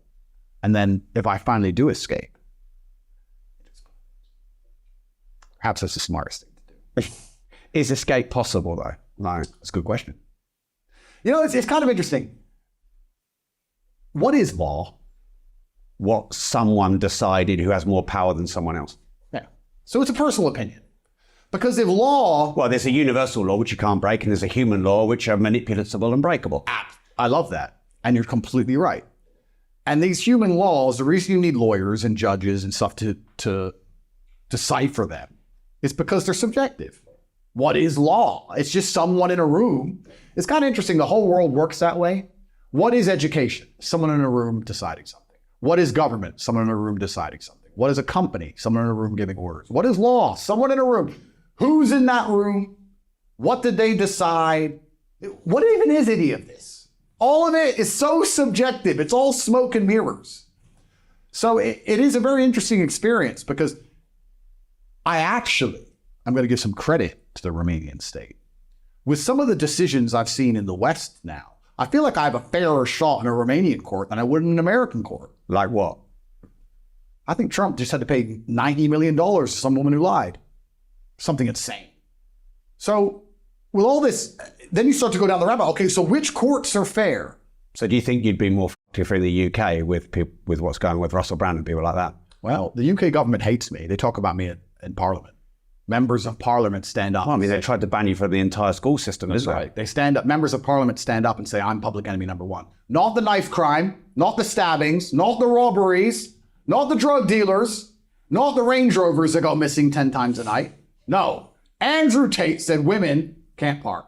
Put him in jail. So then you have to ask yourself, well, if members of Parliament hate me and talk about me in question time, would I get a fair chance in a UK court? Do you think I'd get a fair shot? I think that's why you're in Romania, personally. Well, then who told Romania to do this to me? So you don't think Romania is doing this to you? The rabbit hole is deep. Whispers of the truth. The coiled spring for the big explosion. The big explosion of... I want to push you, but I don't, because I respect the fact that you're giving me a lot of time. Yeah. But I've got to do my job, haven't I? Oh, absolutely. But I'm just saying that when you end up in a position like mine, you realize how subjective all of this stuff is. Well, life is, isn't it? Well, life is, but it's kind of funny because people have said to me, but Andrew, you're innocent. You have a lawyer. I'm like, are you dumb? Like, they think a lawyer, innocence, they think these have anything to do with a Matrix attack. Doesn't matter if you're a lawyer, it doesn't matter if you're innocent, it doesn't matter what the law says. That has nothing to do with a Matrix attack. And at a certain level, the judicial system just becomes a play. Maybe if you're insignificant and you're a nobody, you can walk. But if I walk, there are massive repercussions for countries, for federal agencies. There's repercussions that span the globe if Andrew Tate walks from this Matrix attack. So then you have to sit down and decide, if you were in charge of all this, would you rather the reputation of a country and the reputation of its federal agency be decimated, or would you rather one man do a couple years in jail? What makes more sense? Because the world's not fair. Life's not fair. There is no justice besides God's. None of it's real. Right? So then you have to also understand. So just jump in. You say that like it's their fault, but you also own that everything you said brought you here. So which is it? Are you responsible for you going to jail for everything you said, or are they responsible for being the Matrix and trying to control you? Well, that's a good question. But I will answer, I'm responsible because that's my mental model for everything. Whether I am truly completely responsible or not, is a different debate. However, my mental model is every single thing that happens to me is my fault. All of it. If it rains, it's my fault. That's how much control I want over my life. Because if it's not my fault, I don't have control over it. If you want to absolve responsibility, then you absolve authority over it. And that's what a lot of men make the biggest mistake. Oh, it wasn't my fault. Well, now you can't fix it. So it's my fault. It's my fault. I didn't have to be so devilishly handsome. You can't help that, but you can't help what you say. Well, you can't help how you... But there's also a huge, I'll make this very clear, there is a huge degree of jealousy wrapped up in this Matrix attack. If I was some short little dork and broke and said the same things, nobody would care. But because I remind these nerds of the guy who picked on them in school, because I'm big and tall and strong and smart and women love me and I have a BUGATTI and a bunch of cars and hundreds of millions of dollars of property and a private jet and a yacht, and because I live the dream life of every man, a bunch of people are pissed off at me and they want to put me in jail. Of course, there's a huge degree of that. I didn't have to be so monumentally successful and brash, but I decided to be. So I take responsibility for all of it. And also, I'm not a perfect person. If I go to jail for this garbage, which I know I've done nothing wrong, but I do know I have done things wrong in my life. So all in all, fair enough. Me and my brother kept saying that to each other in jail. All in all, fair enough. You know, we're here for some garbage, complete garbage, yes. But when we were 19 and we were drinking WKDs in Liquid Nightclub and that guy bumped into us and we were a bit drunk and he ran his mouth and we took his teeth out, was that necessary? Really? Or were we young and stupid? We were young and stupid and we hurt some guy bad. So all in all, cosmic justice, put me with the cockroaches. Whatever. I'm not a perfect person. I'm also not a coward. I'm not afraid. Yeah, it would be, but I'll get stories. I'll come out and do podcasts. What am I supposed to do? So I'll take responsibility for it, but I also understand why there's people in rooms right now sitting there frustrated that I'm not in jail because these people are analyzing my life forensically. And they're like, damn, I'll never be him. I will never have a fraction of his capability or his finance. The way these women stick up for him and adore him, my wife would never stick by me like that. I hate him. I get it. I totally get it. Yeah, and that's my fault for being so... Why do people hate things that they see in others that they actually want themselves? Well, I think that envy is designed to motivate, but the Matrix has taken envy and it's corrupted it. So I've always been... I've told this story on other podcasts before, but I've been an envious person. I've told this story because it was so pertinent to me about how most people don't care. I was walking to school. I was walking to sixth form college in Luton. I was 16, 17 years old. And I used to have to walk about an hour each day to school. And it was raining and I was walking. And I was walking with three of my friends and a Ferrari. It was an F430, I think, pulled up at the... That was my first Ferrari. And that one. Yeah. Pulled up at the lights, made a bunch of noise. And I was standing there and I watched it. And then the light went green and he just tore off. I said to my friends, I was like, bro, how do we get Ferraris? And he's like, what do you mean? I was like, my mom is on a council estate, single mother. She raises 3 kids on 300 pounds a month. We can barely afford food. He has 200 grand for a car, liquid for a car. Something is broken. None of the teachers at school have Ferraris. None of our university professors have Ferraris. No one else I know has a Ferrari. What do we have to do to break the Matrix and find the money? This is all a lie. I want a Ferrari. And my friends were like, don't know. That's why I have wrong friends. Well, no, that's why I have Ferraris and they don't. That's why I now have 33 Ferraris. Because I was envious. I was envious of this man. Most people don't care. But you turned envy into learning how to figure it out. Well, I turned envy into anger, and anger is power. But what we have people doing now, because they don't believe in themselves, because the Matrix has dampened their soul, when they feel envious, because they want to level the playing field, which is all envy is. Instead of trying to elevate themselves, they try and drag others down. So when people look at my life and they're envious of me, what they should say is, he's truly from the most humble possible socioeconomic beginnings. He is a person of color from a council estate, a single mother household. He is the bracket of criminal, human trafficker. He's at the bottom, and he made it up to the highest echelons. He's on the phone with Elon Musk and is a billionaire. If he can do it, I can do it. But they don't believe in themselves. So what they do instead is, well, I want to level the playing field, so I got to drag him down. And they do that primarily through character assassination. That's what they're going to do. Well, he has all these things, but he's a bad person. I'm a good person. And it's the matrix, so they don't believe in themselves anymore. So envy, when you're trying to drag others down, is actually, it's just laziness. Because you feel envious, but you don't have enough fire about yourself to go out there and attack the world and equal the playing field with vigor. So you want to equal the playing field by dragging someone else down. It's just laziness. Lazy people act that way. People who are not lazy would see me as an inspiration. But inspiration is only envy. That's all it is.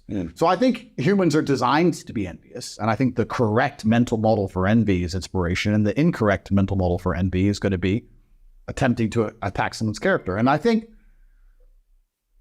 guess it's a survival mechanism. If you see your opponent has 3 rocks and you only have 2, you want 4. Otherwise, you're going to lose. Is that why you have 59 cars? Well, in case I might have to race, my friend. You said you only drive 4 of them. I've only got 7, but they're all in the garage at the same time. Broken. I'm joking. No, but you know what? I bet most of your inner circle haven't got as many cars as I have. Oh no, you're completely right. Yeah. And but they all go wrong all the time, and only 1 or 2 of them actually want to drive. Correct. And it's funny because I have so many of the same car. Like I have 3 SF90s. All 3 of them currently have a warning light. I have 4 765s. Only one of them's working. Bro, so it's a nightmare. And then you've lost it for a month because it's got to go back to the garage, and then it's a 25 grand bill for a correct gearbox you don't need. Correct. It is a nightmare. The reason I buy so many cars is because I'm passionate about cars, and I guess you say I'm very hard on myself, but I like to spoil myself with cars because I can't think of another way to spoil myself. Clothes, okay, you buy a wardrobe of clothes. How many clothes do you really need? Diamond watches, okay, I had 30 diamond watches. Boring. Let me ask you about that. What's there to buy? Besides cars, please, you're another very high net worth individual. Please correct me, because I buy a new car every week because I'm bored. What else am I supposed to buy with all my money? Yeah, cars, watches, clothes, assets. But assets is work. Experiences are great, but I'm locked in remaining. You need to buy cars. Nothing else to do. I bought like 40 cars since I got out of jail. There's nothing to do with 30 cars, whatever. They took my car collection. Have you bought a lot since coming out of jail? Oh yeah. So is this a reaction to it? It's like, you know, it's funny. When they raided my house, the first thing the police said is, "Where's the Bugatti?" First words. It's almost like the Romanian state just wanted to steal money. Interesting. Anyway, back to jail. When they raided my house, I have a safe, and I have all my diamond watches in a safe on a spoolie thing, and it's bulletproof glass and blah, blah, blah. And they're like, open the safe. And I was like, well, what happens if I don't open it? And Mr. Ski Mask with the shotgun, he says, well, you're going to jail. So it doesn't matter if it takes us 3 months with a chainsaw. We're getting in that safe, and we're going to destroy your house while we do it. I was like, well, that's a pretty valid point. Time is the fire in which we all burn, including a safe. I mean, it can hold someone out for a certain amount of time, but I'm sure with months of time, they'd get in. So I opened the safe, and they took all my watches. I had 30 diamond watches in the collection. And so what, millions of pounds worth? Millions of pounds, yeah. And my first phone call from jail. I think that's the universe's way of saying, don't ruin a nice watch with all those diamonds. Ruin? What do you mean? But you've got a lovely Patek Nautilus there. Correct, yeah. And you're like... You think it's ruined? Yeah, keep it natural. No, you know what this is? That's like a woman plastered with cosmetic surgery. Brother, this is just because I'm half black. You don't understand. No, I don't.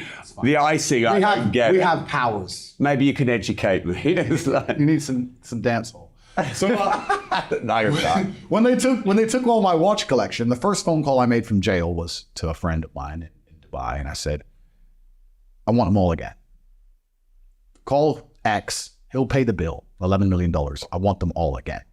So I got duplicates of them all made again, because I slept better in bed knowing that I had them all again made. And now they're all made, and they're in Switzerland in a safe waiting for me, all made. If I get them back from decal, that'd be fantastic. Then I have 2 of everyone.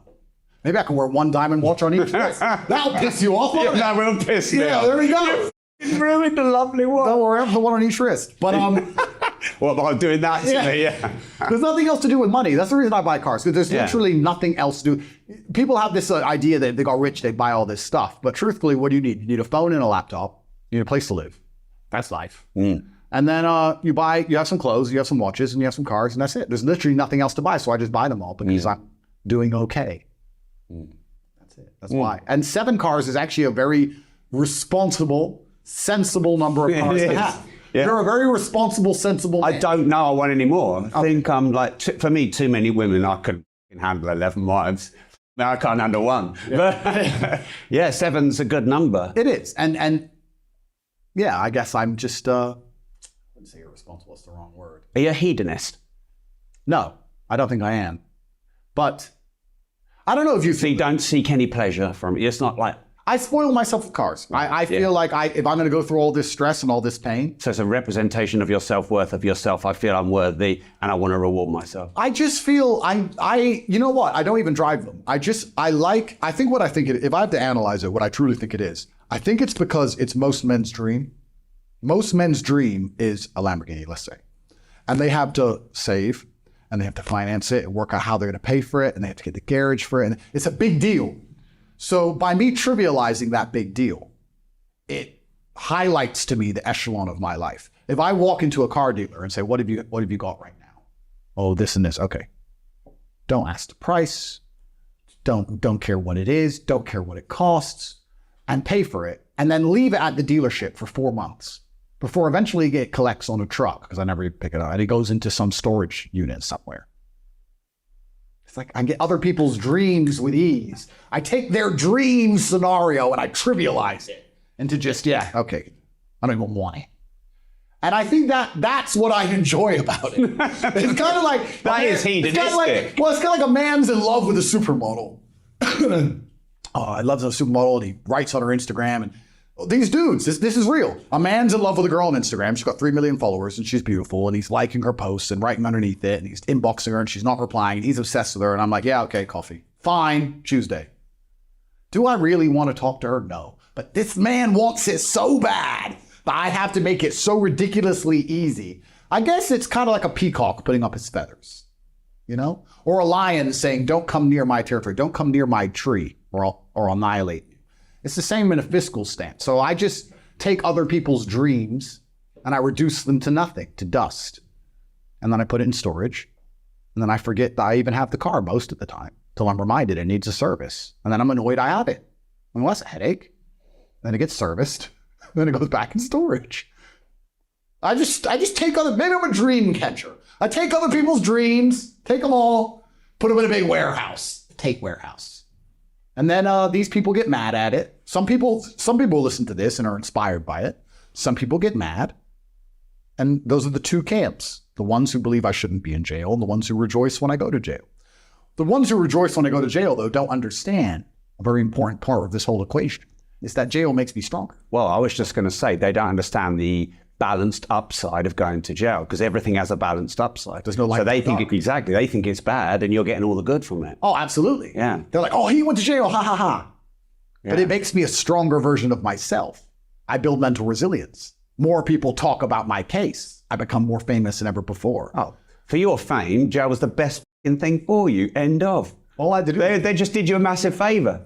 Thank you. Have you seen Star Wars? No. Oh, okay. Well, I'll say it then. But there's a scene where one of the Jedis, Obi-Wan Kenobi, is fighting the evil Darth Vader, and he puts his lightsaber up, and he goes, "Strike me down, I will become more powerful than you could possibly imagine." And that's exactly what happened to you. You became far more powerful because they struck you down. Absolutely. So they f***ed themselves. Well, exactly. There's no light without dark. But a lot of that isn't luck. A lot of that is Will you watch that Star Wars scene now? I will never watch Star Wars in my life. Not even for me. I can't. No, you got I made a tweet about it that went very viral a few years ago. About how I've never seen Star Wars. Right. You didn't know about this tweet? No. I said I've never seen Star Wars ever, and everyone tells me I need to watch it, which means I'm going to refuse to watch it. I don't think you need to watch it. You just need to watch that scene because you can put yourself in the scene. I'll see if I can fit it in the schedule among the wives. But my jail making me more powerful wasn't luck. If the average person is sitting here going, they put Andrew in jail, that's why he's famous. Well, then you're a fool, because if the average person goes to jail, they don't come out famous. No, cause and effect. You caused it. You make your own luck. Mm. You have to make your own luck in all things. The fact I called it in advance was important. The fact I managed to stay relevant while I was in jail was important. The fact that I operated in a way when I was in jail that I came out with stories was important. Please understand, I made mass murderers apologize to me in jail. Please understand, if I bumped into someone or someone bumped into me, I said sorry, and they didn't say anything. I said, brother, I said sorry to you. People who would kill people. So the way I conduct myself is the reason I came out of jail with certain stories. The reason I left jail, and I'm not financially destitute like they intended. When you put someone in jail for 3 months and then lock them in their house for 5 months, they can't work. When you seized all their bank accounts and all the assets they can find, and then you put them in jail for 3 months and 5 months on house arrest, they can't leave their house. The goal of that is to financially decimate you. The fact that I'm still buying brand new supercars once a week is the reason jails made me famous. No one can work out how I'm doing it. And I'll say it here. And the people in that dark room are like, go find it. Find the money. Where's the money? Did it make you better at managing and moving your money, being in jail, having to move and manage your money? Well, I was prepared for a matrix attack from the beginning. But I guess now I've been to the test and I've been okay. I've always understood that anything you have in your name, you don't own. And anything you think you own is just a piece of paper. And all a judge has to do is stamp another piece of paper and you don't own it. So own nothing, control everything. That's the goal. So I was prepared for all this. So jail made me famous, yes, because I was prepared for it. Well, you'd already made yourself famous before jail, hadn't you? Completely. But also, if I had left jail mentally broken and financially broken, it wouldn't have made me more famous. So and physically broken, because all those three things could have happened. Please understand, I was in 24-hour-a-day lockdown. My cell was half the size of this room, and I didn't leave. I didn't get a gym. I didn't come out looking all scrawny. I didn't get good nutrition. I didn't get good food. Most people in there had mental health problems. If I would have come out there all skinny and mentally broken, then it would have been game over. So there's also a degree of my competence in all things. But the people who laugh at me going to jail don't understand that there's no light without dark, and I'm an expert, I guess, if you were to say one of my skills is, I'm an expert at being hard on myself, and if life's going to be hard on me, I'm going to Aikido that into power. I would believe I'm a stronger version of myself post-jail. And if you put me back, I'll emerge stronger than ever before. Send me to jail. Fine. Send me to jail. Right now. I'll go. I'm not going to fight. Put me in handcuffs. Send me to jail. The day you let me out, I'll be a stronger version of the day I went in. So what do I have to fear? Because if you truly want an exceptional life, this is one of the mistakes a lot of people make. They want an exceptional life, but they only want the exceptional good because they're cowards. They're like, I want a lot of money and fast cars. Cool. You don't want the exceptional stress. You want the exceptional car collection. You don't want the exceptional stress. You want to be me when I'm flying my Bugatti on an A380 and I'm in first class Emirates and my Bugatti's below me and I'm filming it for Tate Confidential. You want that, but you don't want to be me when I'm in a Romanian dungeon. But there is no light without dark. If you want the exceptional good, you're going to have the exceptional bad. That is a law of the universe that can't be broken. That is not human law. That's universal law. Yes. So if you're sitting at home saying, I want an exceptional life, then you have to be prepared for both the good and the bad. Because if you're not prepared for the bad, what's going to happen on your ascent to good, as you begin to get anywhere, something will happen, some degree of stress or whatever, and it's going to derail you, and you're never going to get to the highest echelon. So I've always been ready for the bad. I'm totally prepared for the bad. I was made in the dark, molded by it.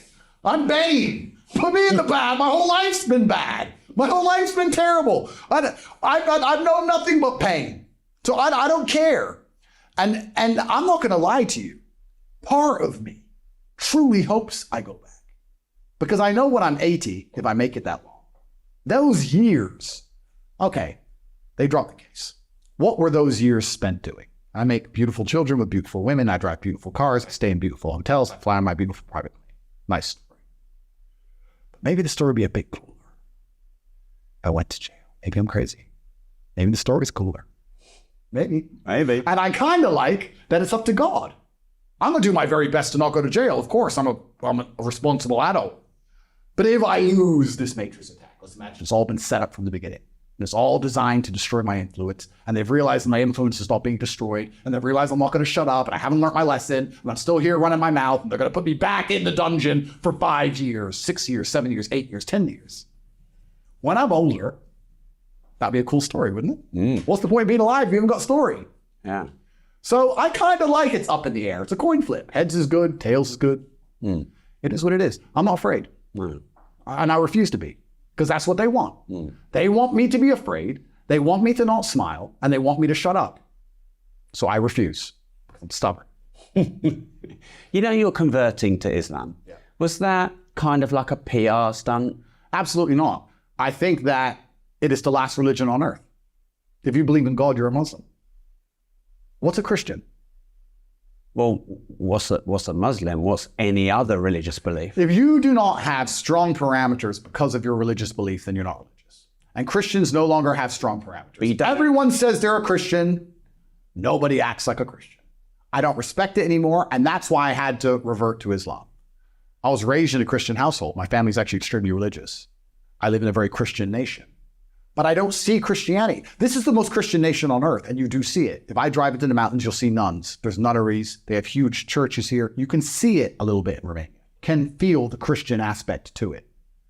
But in general, if you look at most Christian countries in the West, it's insane. A man just got charged with a hate crime for removing the head of a devil statue that Satanists had put inside a church. And he took the head off it, and he is being charged with a hate crime. Him! In a Christian country. And you don't talk about Christianity. Well, no, I don't. Oh, well, there you go. Christianity has lost all of its merits as a religion.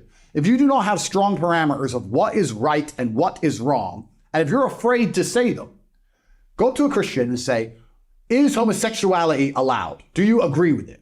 And they're going to pussyfoot around the question. They're going to say, well, you people can make their own choices. God loves everyone. The Bible says no. The Quran says no. You're a homophobe. The Quran says no. Done. I'm not going to be part of a religion or adhere to a religion that doesn't have strict beliefs, because then it's not a religion anymore. If you tolerate everything, you stand for nothing. So there's only Islam left. Now, I'm not going to insult Christians. I believe that there's one God. This theory of mine might give me trouble with Muslims alone.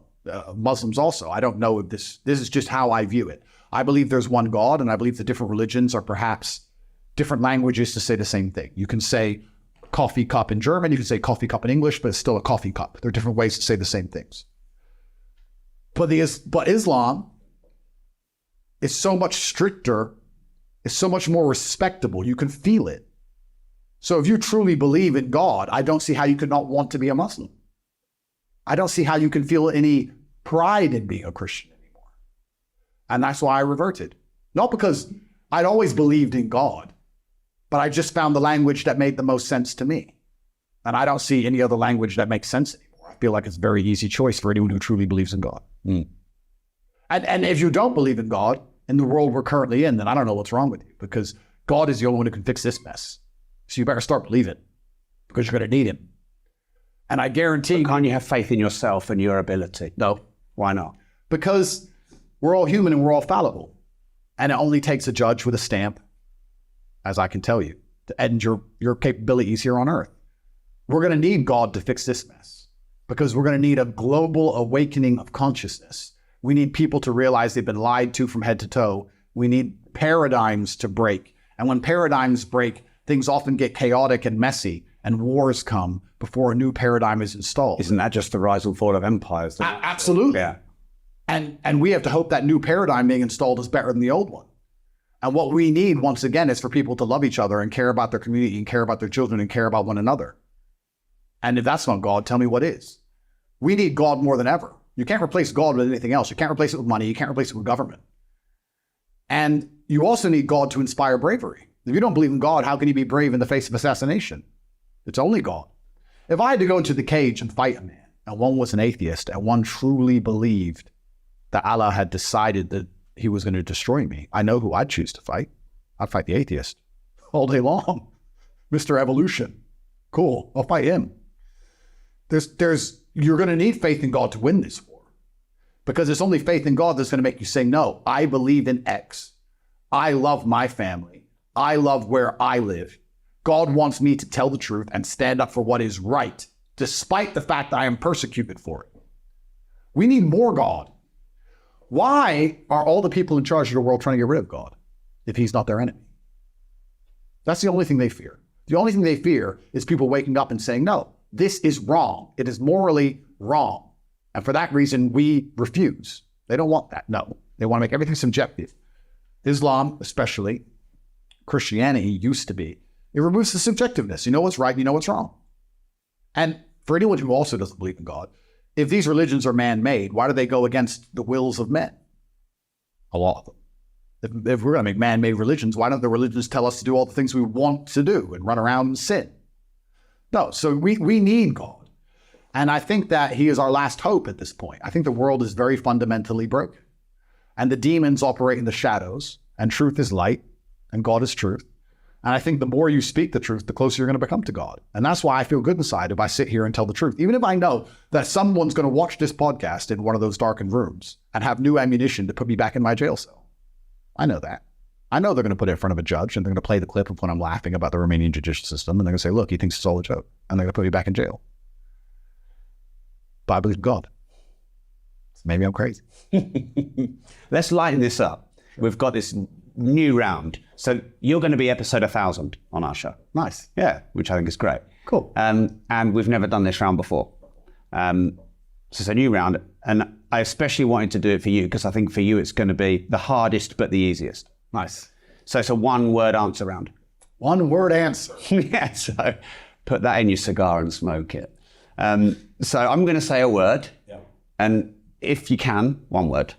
And of course, if you want to break that rule, you can break that rule, but I'm looking for one word. So what comes into your mind first when I say war? Prophet. How you feel about women? Protected. Misogyny.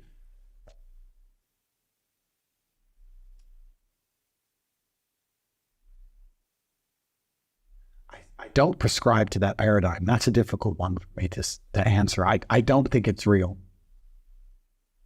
I think if you're perceptive, I'm breaking the rule. Well, that was obvious you were going to do that.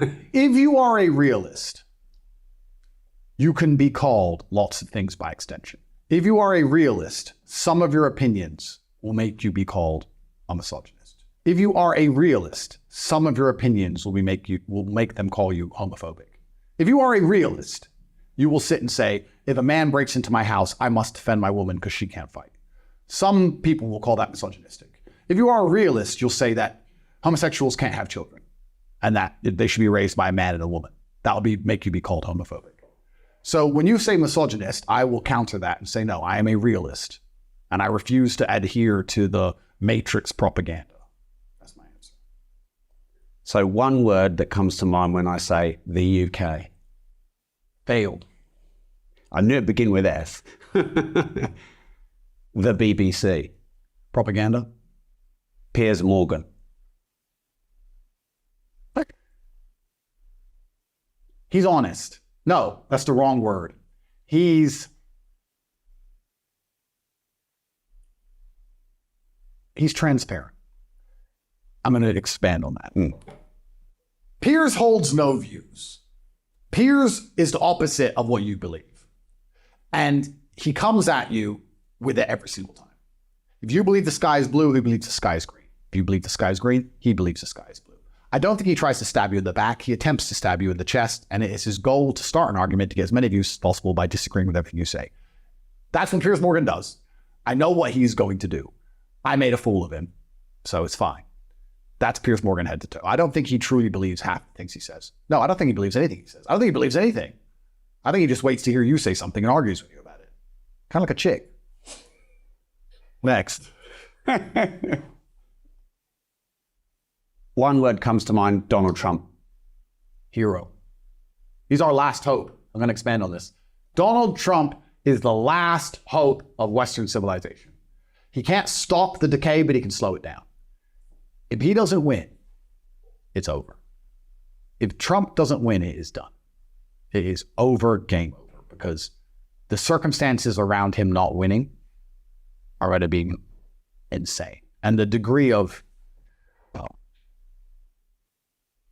I'm thinking, because this is the stuff that's going to get me assassinated. So there's no way Donald Trump can't win unless something happens. And if something happens, we're going to see not only a breakdown in faith of the systems, but you're also going to see a whole huge degree of cope from the people who you'd think would be up in arms about it. And over the weeks and months post his loss, they're just going to talk big and do nothing. And it's going to be a bunch of cope. And they're going to end up adhering to the matrix and the money. And when they get the phone calls, they're going to get scared. And it's all going to fall apart.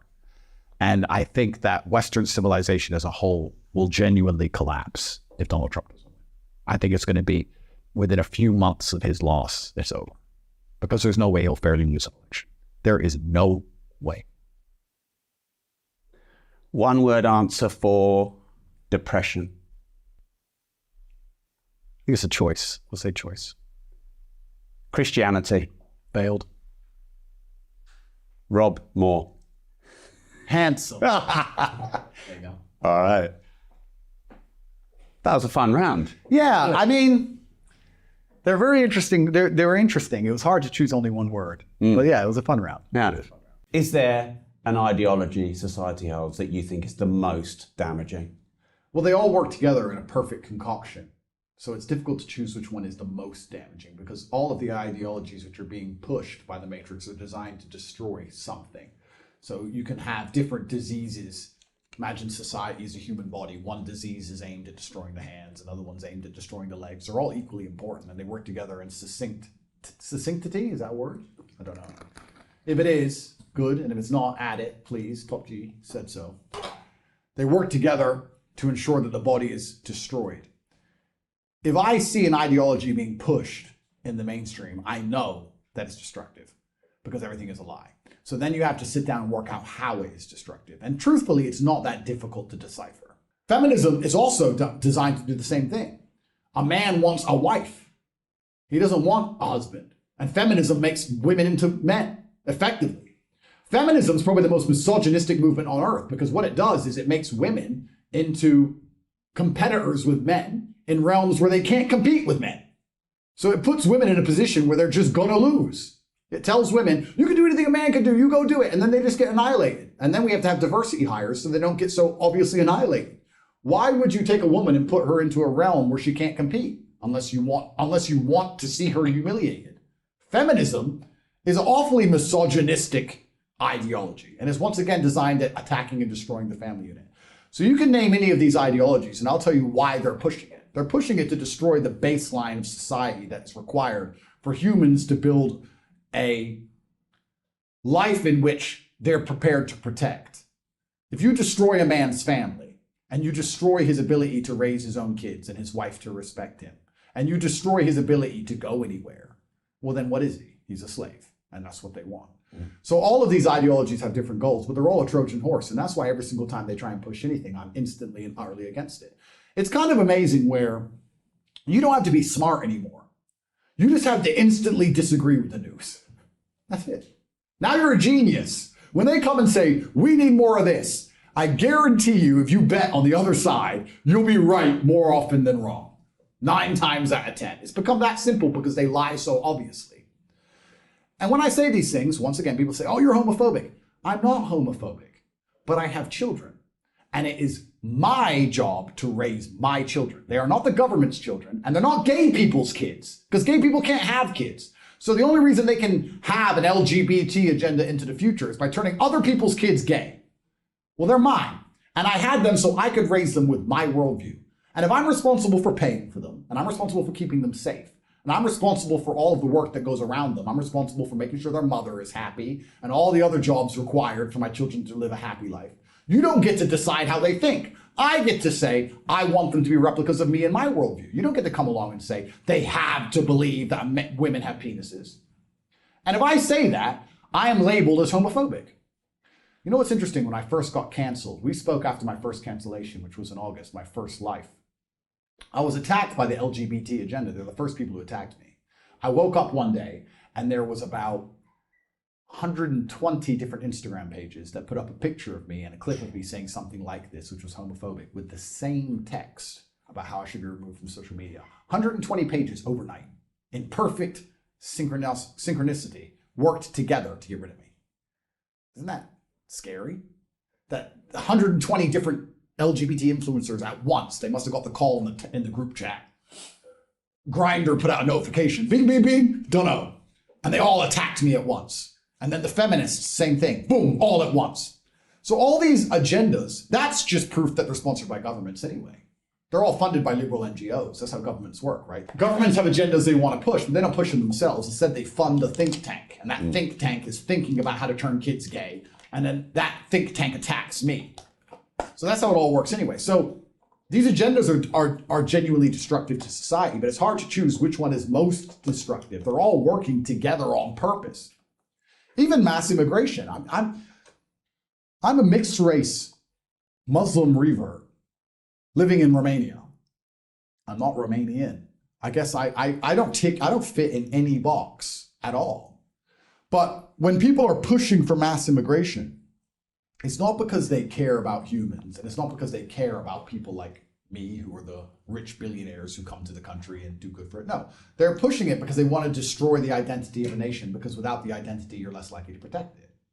We can also expand this into even the way we build buildings anymore. Why did we build such beautiful cathedrals, and now every single building we build is shit? Well, it's done on purpose. We were talking about that yesterday. It's done on purpose. Because if you build beautiful buildings and a beautiful cathedral in a particular city, the people of that city love that city and will defend that city. If all the buildings look the same, whether you're in Houston or Hamburg, it's the same tower blocks, well, then you don't care. You'll just go, oh, I'll just move. I'll let them get away with what they want to get away with. I guess I can always run away. The rich people run away. The poor people are stuck there because they can't run away. And they continue with their slavery. All of this is on purpose. None of this is an accident. And they all tie in together to be a sickness for society. And society is now currently very sick.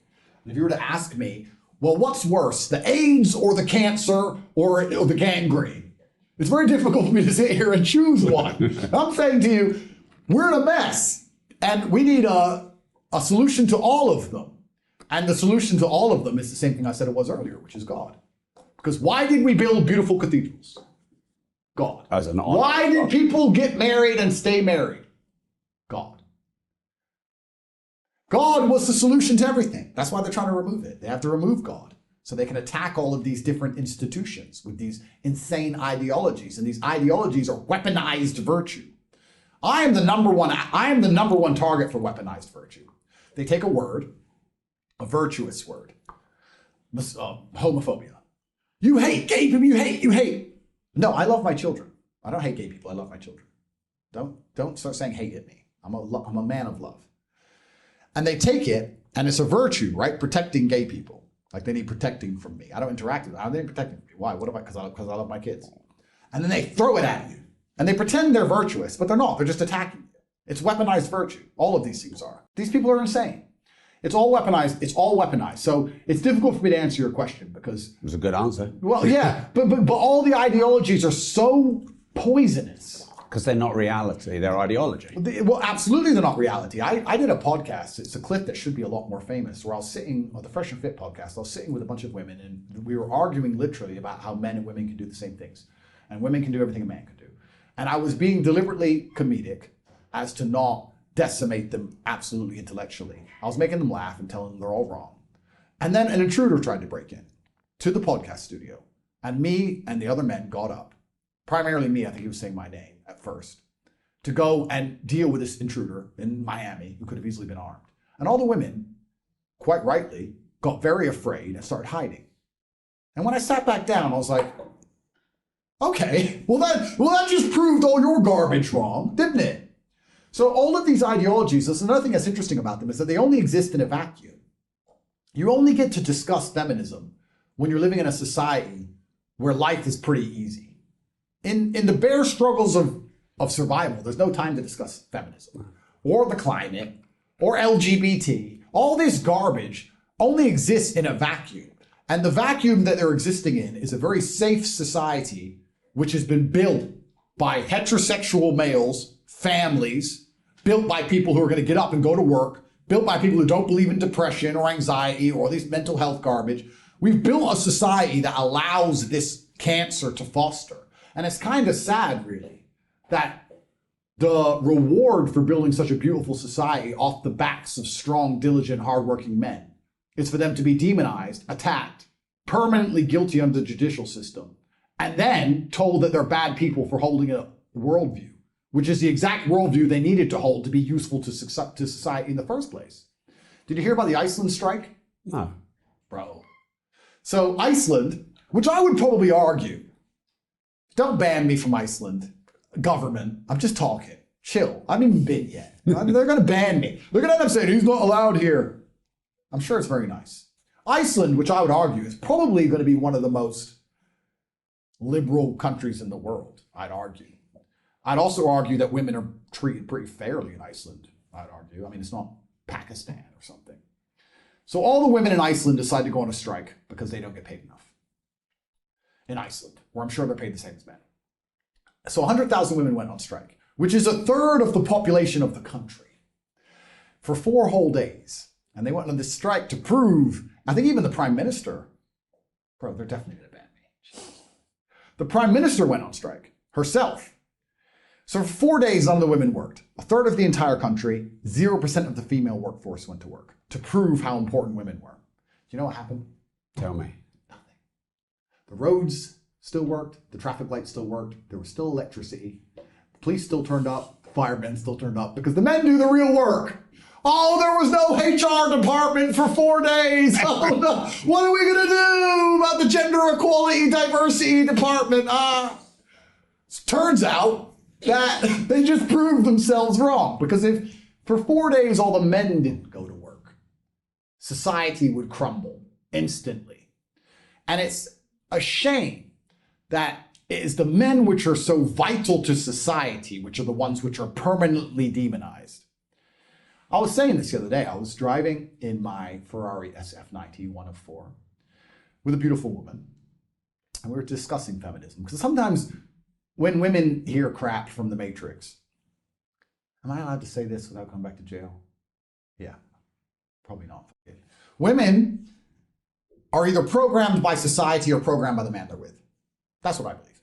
I believe that women have evolutionarily, they've evolved to be adaptable, which is why women are cunning. They can be very cunning women.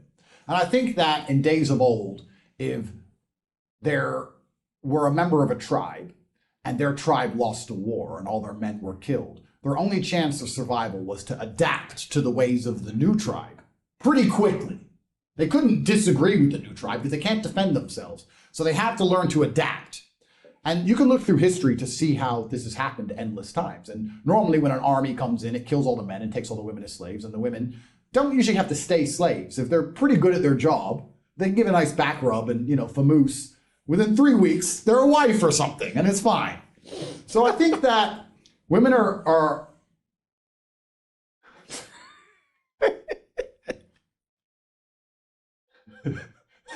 Think I'm going back to jail, Rob? I might see you there. Yeah. No, but women are adaptable and cunning. And I'll come back to that point later. Let's move on. I'll come back to it. You need to get yourself in the comments right now and let me know what you thought about that wild roller coaster. Make sure you listen to part 2 right now, because it's even more wild. The massive rant to the entire crypto community will blow you away. Get on part 2 right now.